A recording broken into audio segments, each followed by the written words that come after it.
Verstappen has one hand on the crown, while Hamilton has blamed Bottas for his loss in Mexico.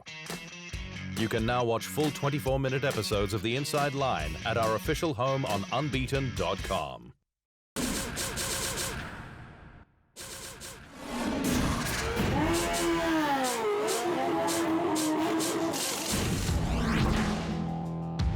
Red Bull racer Max Verstappen is under maximum pressure to deliver his maiden World Championship, with 4 races to go. But veteran Dutch F1 commentator Olaf Mol says he's got the mental toughness to cope.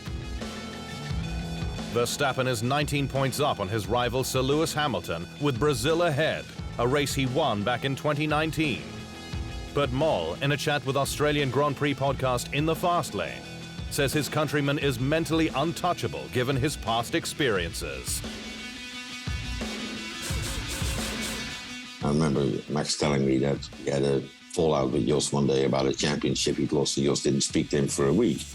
So he said, those kind of tensions, I've learned to cope with that. And there's no one else who can ever put that tension on me, which has put my dad on me when I was younger. Of course, on track, Verstappen's skills as a ruthless, razor-sharp racer are beyond question, ensuring he'll maximize the next 4 races with the car he's given by Red Bull.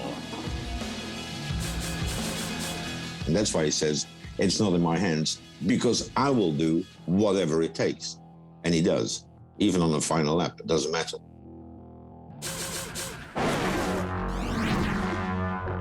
Lewis Hamilton has blamed Mercedes teammate Valtteri Bottas for losing a shot at the Mexico win, with the Brit stating he left the door open to Red Bull rival Max Verstappen down into turn 1. Bottas started from pole, with Hamilton alongside for Mercedes' first front-row lockout of 2021. But the pair ended up 3 wide, with Verstappen on the approach to turn 1 before the Dutchman made his move. I was trying to keep whichever Red Bull I could see in my mirror behind, and I thought Valtteri would be doing the same, but he left the door open for Max, he said. Bottas recovered to 15th place after being tapped into a spin at turn 1 by McLaren's Daniel Ricciardo, but played the team game in the closing stages with fastest lap to put the extra point out of Verstappen's hands. Red Bull has the edge over rival Mercedes when it comes to high-speed corners, says F1's Director of Data Systems Rob Smedley, ensuring the advantage will swing between the remaining circuits. The Silver Arrows have won 6 races to Red Bull's 10 so far this year, but Smedley, in a chat with the sport's official podcast F1 Nation, says it's been chasing stability at speed all season. It's just not as nice to drive as the Red Bull in the high-speed corners. You know, the Red Bull drivers, both Max and Checo, seem to be really comfortable, you know, throwing it in there with just a tinier lift than Valtteri and Lewis. But Smedley expects the title battle to be nip and tuck over the final 4 events, with the 2 teams so evenly matched elsewhere. Certainly, low-speed corners, there's not a great deal of difference between the 2. And then if you take the straight line, Mercedes has got... It's always had a bit of an advantage, but it's probably stretched its legs a little bit now than what it was at the start of the season.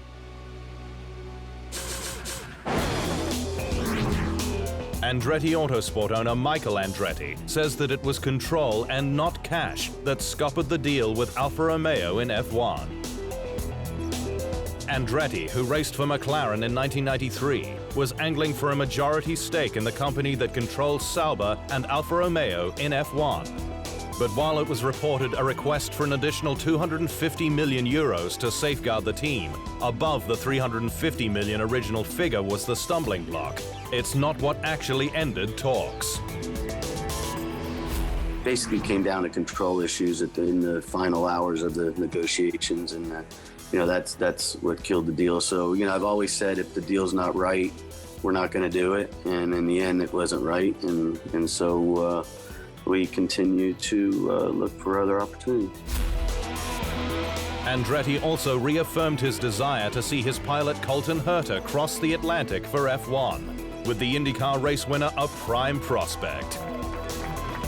Well, obviously, if we ever do get a team, he would lead the, way for us in terms of wanting to bring an American driver. He'd be the perfect guy to do it and so, yeah, I mean, we definitely were going to try to get him into the seat because I believe he could be a competitive driver in Europe. I really do. There's no reason why he wouldn't. Sergio Perez was the pride of Mexico on Sunday, with the 31-year-old the first of his nation to lead his home race and stand on the podium there.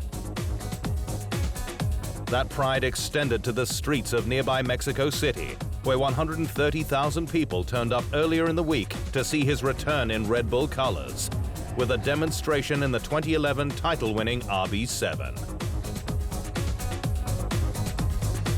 Checo, who was wearing a special edition race suit and helmet, tore up the temporary street track with stacks of donuts to celebrate. A reception that kicked off his home race in style. I feel amazing. It was such a special day, to just the best way to start my Grand Prix at home. Full of energy. I mean, the people have been amazing. They've been camping here since last night. Williams may be on the rise, but it's taken a backward step into 2022, with the British marque confirming it won't be building a mule car for the post-season New Era test in Abu Dhabi. Williams is already the only team not to have taken part in Pirelli's 2022 tyre tests, given the cost of building a mule car, and will lose out on more knowledge by skipping the test in Abu Dhabi. But according to Williams' head of vehicle performance, Dave Robson, it is an irreversible decision the team took an awful long time ago. What will we ultimately lose? We will start winter testing probably a little bit on the back foot, said Robson. But I would hope that if the car is running well, we should be able to catch up quickly. Aston Martin expects to boost its technical strength ahead of the new era, with the squad confident that its new head of aerodynamics, Dan Fallows, will be released by Red Bull before the 2022 season starts. Fallows is currently under contract until the middle of 2023, with Red Bull adamant it won't allow him to walk away early. But Aston Martin is hoping to negotiate for the first quarter of next year. So if it's the start of next season, that is in the first quarter of next year. Hopefully in that time frame, we will be able to have him start, said team boss Otmar Szafnauer. Aston Martin has already recruited former McLaren boss Martin Whitmarsh as Group Chief Executive Officer of Aston Martin Performance Technologies. Porsche has confirmed that it's seriously considering a move into F1, with the decision expected in the near future if the celebrated German marque is to be on the grid for the start of the 2025 season. Porsche last competed in F1 30 years ago in 1991 as engine supplier to backmarker team Footwork, but has since focused on sports cars and the World Endurance Championship. But F1's coming new era with more standard parts and the prospect of a new power unit without MGU-H from 2025 is set to suit Porsche's style. It's not a secret that we are thinking about it. It's not a secret we are talking to the FIA, and it's not a secret that we are, let's say, seriously considering it. But there is no decision made yet, said Porsche's Vice President of Motorsport, Thomas Laudenbach.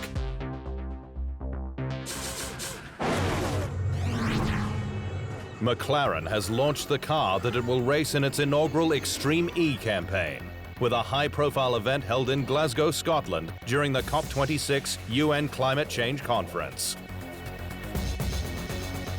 McLaren revealed its striking new look for the electric off-road series in the presence of His Royal Highness the Prince of Wales, a passionate veteran campaigner for environmental sustainability. The squad also announced Emma Gilmore, McLaren's first-ever female driver, who was a rally champion from New Zealand, with the 42-year-old joining American Tanner Faust behind the wheel. see my name along the likes of Senna and Prost, Lauda and Hamilton, it's just so surreal. Growing up in New Zealand, Bruce McLaren Racing, is a household name, and you think of it and you think of the pinnacle of motorsport. So for me to be joining the team, it's kind of like getting the call up for the All Blacks back home. It's just crazy.